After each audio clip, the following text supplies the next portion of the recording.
Many people with addictions are put off getting help because they have heard that there is a spiritual element to recovery, and they do not feel that they can function within a spiritual framework. Spirituality and addiction recovery sometimes seem to go hand in hand. The 12-step movement, with its focus on a higher power, can be particularly challenging for some individuals. 1 Some of the reasons that people with addictions feel strongly about this include not having a religious background and feeling uninformed about religion and spirituality. Feeling that religion is about controlling people and not wanting to be controlled or to be part of an approach that controls others. Recognizing the role of religions in war and other atrocities and not wanting to be associated with them. Being an atheist, believing that there is no God. Being agnostic, believing that there is no way of knowing whether God exists, so it is hypocritical to pretend you know that there is a God. Having had an unpleasant or abusive experience with a member of a church or religious organization, particularly if they were in a leadership position. Having experienced or witnessed such severe abuse, pain or suffering, that the idea of a God who could have prevented this makes no sense in any positive way. Feeling uncomfortable with the idea that some religious doctrines associate human suffering with past failings or wrongdoings and are somehow deserved. These are all valid reasons for rejecting or refusing involvement in a religious organization. But they do not, in themselves, exclude you from discovering your own spiritual path.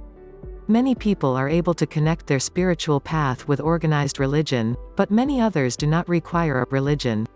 What is spirituality? Spirituality is part of the human experience in which we explore who we are and what our life is about. This can include some of the following. Getting in touch with your own moral compass, a way of knowing what is right and what is wrong according to your own beliefs and principles. These beliefs do not need to be handed to you by religion.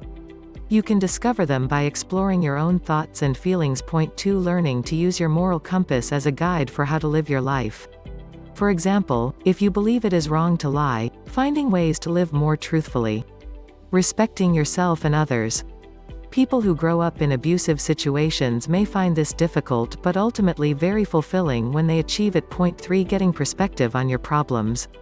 This includes recognizing that it is possible to improve your situation with willpower and support. Realizing that we all have human weaknesses and letting go of the pride that may be getting in the way of asking for help if you need it. Receiving and giving support to others. Taking it further, while these are spiritual activities that can help enormously with most people who are working on overcoming addictions, there are other spiritual activities that a smaller number of people are able to engage in. They are not essential to the recovery process but may lead to a happier life. Don't put yourself under pressure to do this if you are not ready. Discovering your unique gifts and creating a life that uses them. Forgiving people who hurt you in the past. Seeking forgiveness from others. Gaining new insights, learning from your experiences of addiction. Giving back to the community, for example, volunteering or working in the addictions field or related areas.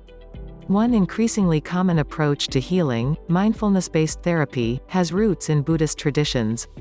However, it is important to note that the mindfulness found in psychotherapy is often presented as a secular practice, distinct from the kind of mindfulness taught in Buddhism. There has been philosophical debate over how much mindfulness can truly be separated from its religious origins, but for the purposes of addiction treatment, you don't need to believe in a higher power to practice mindfulness. 4 Mindfulness-based therapy can be a good way to get in touch with your spirituality without getting embroiled in ambivalence or feelings of inconsistency between the therapy and your beliefs, or lack of them.